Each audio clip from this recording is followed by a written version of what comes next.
CLP leader चुने गए वरिष्ठ कांग्रेस नेता भूपेंद्र सिंह हुड्डा जी हैं। चौथी बार आप सीएलपी चुने गए हैं, हमारे साथ विशेष बातचीत कर रहे हैं। हम सवाल पूछते हैं उनसे कि हुड्डा साहब, पहले तो बहुत बहुत आपको बधाई इस बार। धन्यवाद। आपको धन्यवाद। चौथी बार चुना गया। धन्यवाद।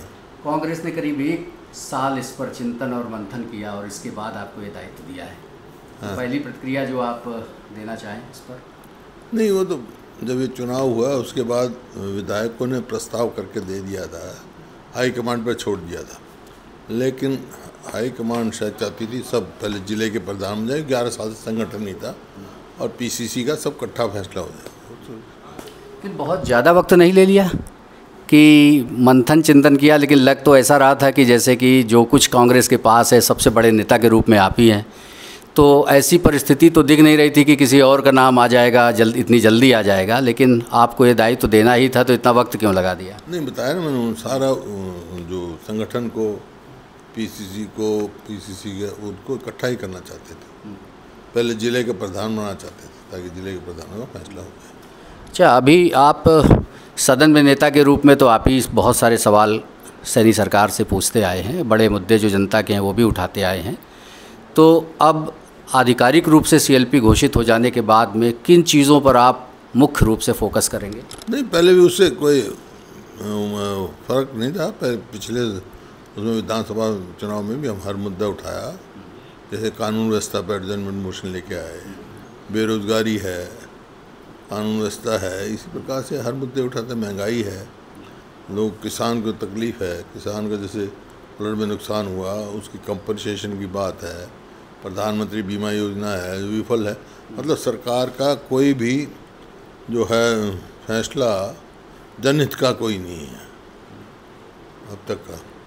कितने अंक देते हैं आप सैनी सरकार को? देखिए, कितनों में से पूछ रहे हो आप? 10 में से। 10 में से बस 0 से कम तो दे नहीं सकता मैं। और कोई एक भी मतलब अचीवमेंट नहीं है किसी भी उसमें। एक तो मेट्रो का पोल नहीं लगाया 14 के बाद, 1 इंच रेलवे लाइन नहीं बनाई, एक कोई बड़ी संस्था एजुकेशन नहीं लेके आए, बल्कि जो बनाई थी उनको ही नहीं पूरा कर रहे।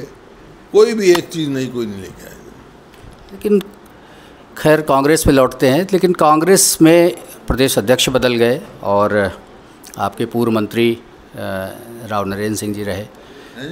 राव नरेंद्र जी अध्यक्ष बने, आप सीएलपी हो गए। तो लगता है कि अब कांग्रेस की समस्याएं जो प्रदेश की हैं संगठनात्मक रूप से, आंतरिक रूप से, वो ख़त्म हो जाएंगी? देखिए, संगठन मजबूत। अब जिले के प्रधान बने, पहले 11 साल से जिले के अध्यक्ष भी नहीं थे, अब जिले के बनेंगे, ब्लॉक के बनेंगे, गाँव के बनेंगे, बूथ लेवल तक जाएंगे, बूथ बनाएंगे। लेकिन अभी समस्याएं तो बहुत हैं। आपके अध्यक्ष बनाए जाने पर, आपके अध्यक्ष पर कैप्टन साहब ने सवाल खड़ा कर दिया। प्रोफेसर संपत सिंह जी कुछ सवाल खड़े कर रहे हैं। वो कह रहे हैं कि उन्हीं को सत्ता सौंप दी कांग्रेस की, उन्हीं की चाबी सौंप दी, जिन्होंने भजन लाल जी के ज़माने में जो जीत मिली थी उसके बाद जो है लगातार जो पार्टी को कमज़ोर कर रहे हैं। ये तो अपना अपना विचार है, विचारों का मतभेद हो सकता है, मनभेद नहीं है कांग्रेस। लेकिन इससे कांग्रेस क्या मजबूत होती है सार्वजनिक रूप से ऐसी टिप्पणियां करने से? देखिए, जो भी अनुशासित कांग्रेस का कार्यकर्ता है वो सार्वजनिक को ऐसे नहीं करता है, बाकी सबकी इच्छा है। विजेंद्र सिंह जी एक कांग्रेस जोड़ो यात्रा निकालने जा रहे हैं। हाँ, विजेंद्र सिंह जी, हाँ, वो सद्भावना यात्रा है। उसमें उनका कहना है कि कांग्रेस के हाथ को जोड़ो, और वो सब उसी चीज़ को उन्होंने सद्भावना यात्रा। तो कांग्रेस के जो हाथ मजबूत करने की जो बात है उसको कुछ लोग कह रहे हैं कि वो उनकी निजी यात्रा है, कुछ लोग कह रहे हैं उनकी पर्सनल यात्रा है वो, और कुछ लोग कह रहे हैं कि नहीं, वो उनका कहना है कि ये कांग्रेस की यात्रा है। आप उसमें शामिल होंगे? देखिए, मेरी कोई बात नहीं है। ये कोई पार्टी का कार्यक्रम होगा तो शामिल भी होंगे, और अपनी व्यक्तिगत कार्य तो सबके अपने अपने तरीके हैं। अच्छा, अभी तक एक चर्चा का विषय एक और बना कि आपने सीएलपी की कोठी 11 महीने से पार्टी नहीं तय कर पाई, लेकिन आपने कोठी नहीं छोड़ी, तो तय था क्या? नहीं, ऐसी कोई बात नहीं। मैं कह दिया मार्केट रेंट दूंगा मैं, क्या बात है। जो मुआवजे की स्थिति है खासकर हरियाणा सरकार की, जो इस बार आपदा बहुत ज़्यादा आई, बारिश के कारण नुकसान बहुत हुआ, लेकिन अभी समस्याएं बहुत हैं। हम पंजाब से भी कम मुआवजा दे रहे हैं, किसान काफ़ी चीज़ें हम देख रहे हैं कि ख़राब स्थिति में है। तो इस पर कैसे सरकार को कहेंगे या क्या कहना चाहेंगे? विफल सरकार है।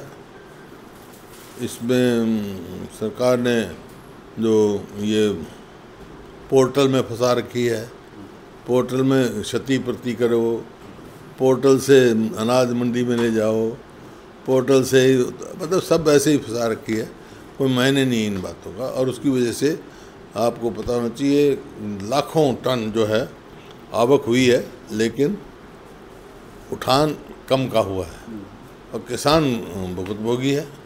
किसान, उसका नतीजा ये किसान को अपना एमएसपी भी नहीं मिल रही।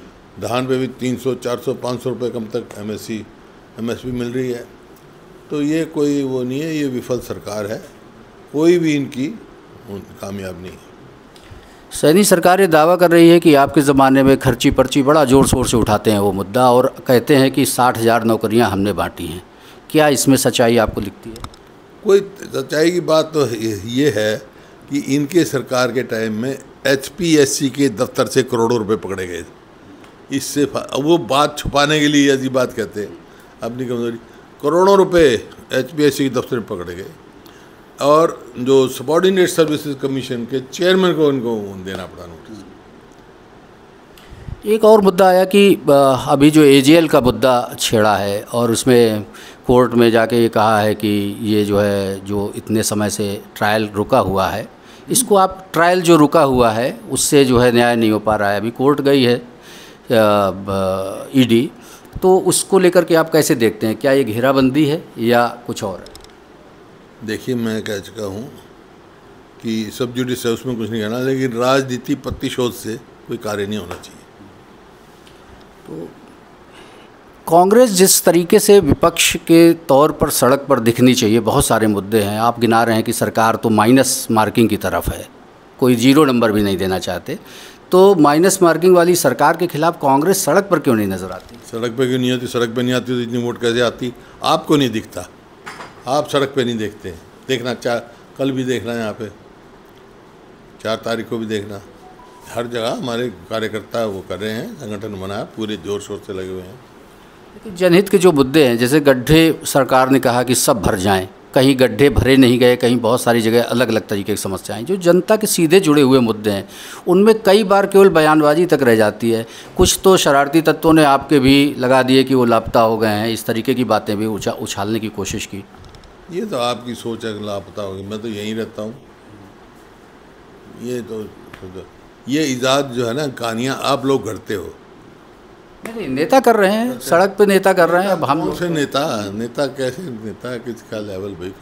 तो विधायक कह रहा है, कौन कह रहा है, पता लगे। तो ये माना जाए कि कांग्रेस जोर शोर से सरकार की घेराबंदी करेगी उन सब मुद्दों पर जिनमें कि सरकार को प्रमुख रूप से दिखना है। पहले भी करा है, फिर भी करेगी, क्यों नहीं करेगी?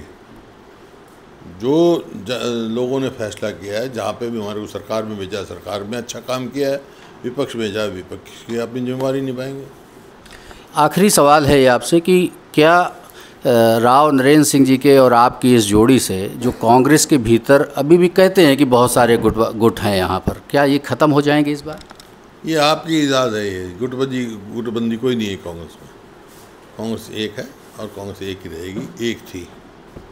बहुत बहुत शुक्रिया आपको हुड्डा साहब। ये हुड्डा साहब हैं जिनको अभी भी पूरा दम खम और जोश के साथ ये बात कह रहे हैं कि कांग्रेस एक थी और एक ही रहेगी, और अभी जो प्रदर्शन है वो कांग्रेस का आगे सुधरेगा, जनता के साथ वो सड़क पर हैं और आगे भी दिखेंगे।